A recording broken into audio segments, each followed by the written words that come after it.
Buenas, bienvenidos a un nuevo vídeo del curso de Swift. En esta ocasión vamos a continuar explicando. En el último vídeo lo que vimos fue cómo definir una variable y una constante. Acordaos que utilizamos la palabra reservada var para especificar una variable. Una variable es una zona de memoria la cual puede contener un dato y ese dato lo podemos modificar a lo largo del tiempo siempre que sea del mismo tipo.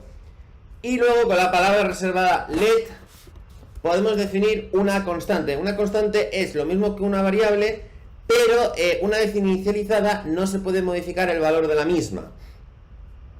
Bueno, entonces, como estuvimos explicando el otro día, cuando nosotros definimos una variable, por ejemplo, var x es igual a 5, automáticamente lo que es el compilador de Swift interpreta de que la variable x va a ser de un tipo en concreto. Por eso nosotros luego no podemos hacer un x es igual a hola, porque esto cambiaría completamente el tipo. De hecho, veis que da un error diciéndote que no puede asignar el valor string, que es una cadena de texto, a una variable de tipo entero. En cambio, si aquí hubiésemos definido un tipo entero, por ejemplo, bueno, voy a poner all, por ejemplo, para que veáis que no pongo lo mismo, veis que no da error porque la variable es del mismo tipo. De hecho, si hacéis clic en option, que esto no lo expliqué el otro día, en el Xcode os va a decir a qué tipo convierte automáticamente el compilador dicha variable con la definición que habéis introducido. En este caso te está diciendo que es de tipo string. Bueno, entonces, ¿en qué consiste esto de los tipos? Bueno, en algunos lenguajes de programación es obligatorio especificar el tipo que va a tener la variable o la constante a la hora de inicializarlo. Si habéis seguido el curso de Java, en el curso de Java os dije que el lenguaje es un lenguaje, lo que es Java es un lenguaje fuertemente tipado, es decir, nosotros tenemos que especificarle el tipo. Pero hay otros lenguajes de programación, como es por ejemplo PHP, que su tipado es muy débil, por lo que nosotros podemos tener perfectamente en un momento dado dentro de una variable un número entero y al momento siguiente podemos tener una cadena de texto. En Swift los tipos digamos que son entre medio y fuertemente tipado. No llega al punto de fuertemente tipado porque nosotros no estamos obligados a especificar el tipo. En Java sí estamos obligados. Aquí se calcula en la medida de lo posible, salvo algunas excepciones que veremos seguramente en otro vídeo. No sé si lo veremos en este.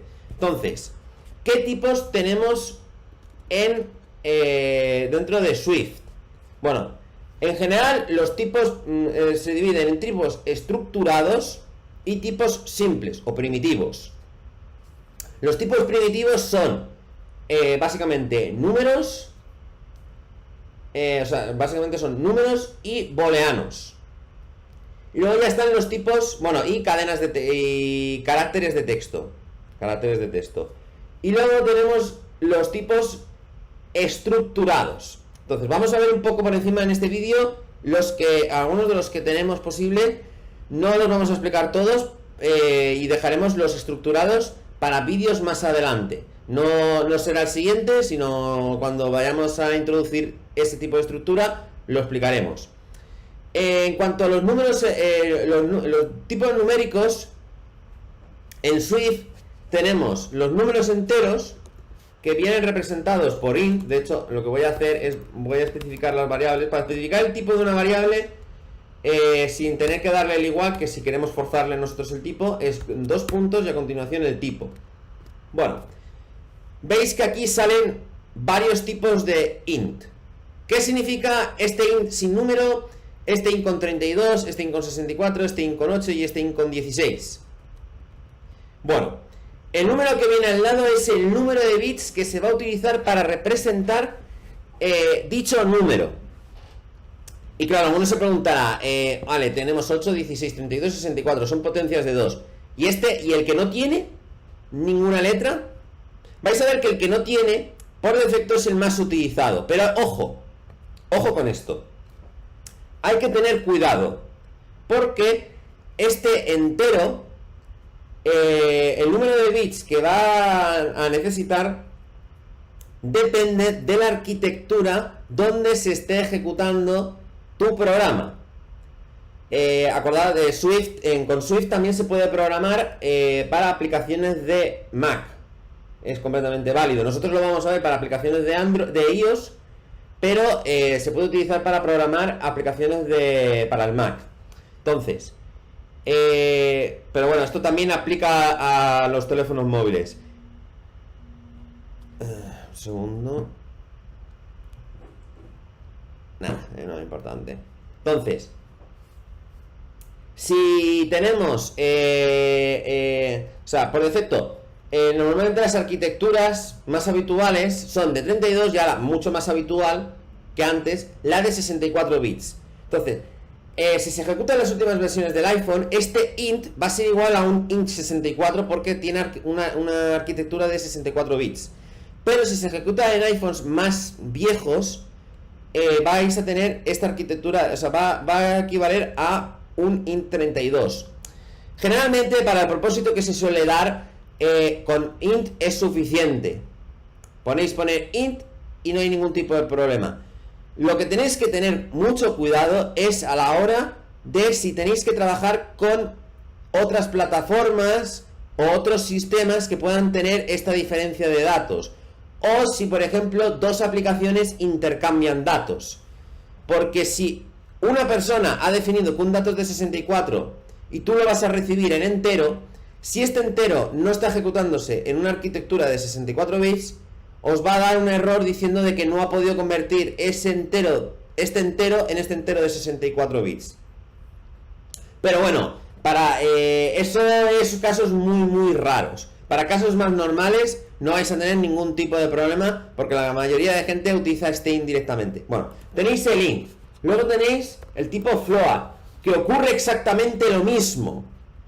Tenéis estos float, de 16, de 32, de 64 y de 80. Este número lo que hace referencia es a la precisión de los decimales. Es decir, si se va a utilizar 16 bits para representar los decimales, 32, 64 u 80. Pasa lo mismo con el float. Con el float, según la arquitectura, vais a tener o 32 bits o 64. Entonces, generalmente para programar de forma normal utilizamos lo que es el float. Luego tenemos el tipo bool. No sé si os habéis dado cuenta que ahora que estaba introduciendo el tipo bool, y es que todos los tipos se escriben con la primera letra en mayúscula. Y esto es porque internamente Swift esto lo considera como un tipo estructurado, aunque realmente es un tipo primitivo. Veréis que en otros lenguajes de programación, como es en Java, lo que son los tipos primitivos se escriben todos en minúscula, no con la primera letra en mayúscula. En Kotlin es exactamente igual, ocurre lo mismo, se escribe en minúscula. Pero en Swift y en C# también ocurre. Estos tipos se escriben con la letra mayúscula. De hecho, esta anotación de aquí viene de C#. Bueno, entonces, el tipo bool básicamente puede contener dos valores, o false o true, ¿vale? Falso o verdadero. Y en principio esos son los tipos primitivos. Bueno, falta el tipo character. El tipo character lo que contiene es una letra. Es decir, nosotros podemos especificarle una letra cualquiera. Normalmente el tipo character no se suele utilizar, dado que se utiliza lo que es las cadenas de texto. Las cadenas de texto es un tipo ya estructurado, de tipo estructura, no es un tipo primitivo, pero la diferencia está que en mucha literatura de informática, dado que es una clase que ya viene normalmente implementada dentro del lenguaje de programación, ya se le considera como un tipo primitivo, pero no es primitivo. Ojo, no es primitivo. De hecho, el tipo es string, que representa las cadenas de texto. Y este método string, vais a ver la diferencia. Este método string lo que normalmente tiene de fundamental, por eso se le considera primitivo, es que normalmente cuando se inicializa una clase se hace una llamada de tipo string y se le pasan una serie de parámetros que veremos, que esto se llama constructor. En el string no es necesario hacer eso. Al igual, a diferencia de otras clases que eso no se puede hacer, nosotros podemos hacer esto directamente. Y es porque internamente en el lenguaje de programación el compilador ya traduce esto en esto automáticamente. Él ya lo convierte de forma automática. Entonces, en este vídeo lo importante que hemos visto y que tenéis que quedar claro es que existen variables de tipo, o sea, existen variables de tipo primitivo y variables de tipo estructurado.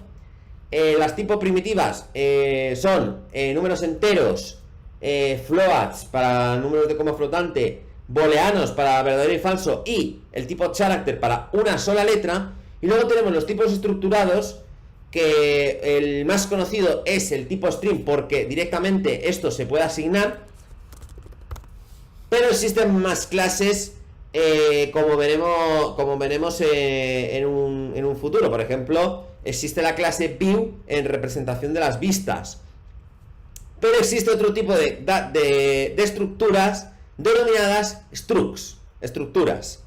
Veremos la diferencia entre una estructura y una clase en los próximos vídeos. Así que nada, de momento lo dejamos aquí por hoy. No os olvidéis de suscribiros y de darle a la campanita de notificaciones. Nos vemos, hasta luego.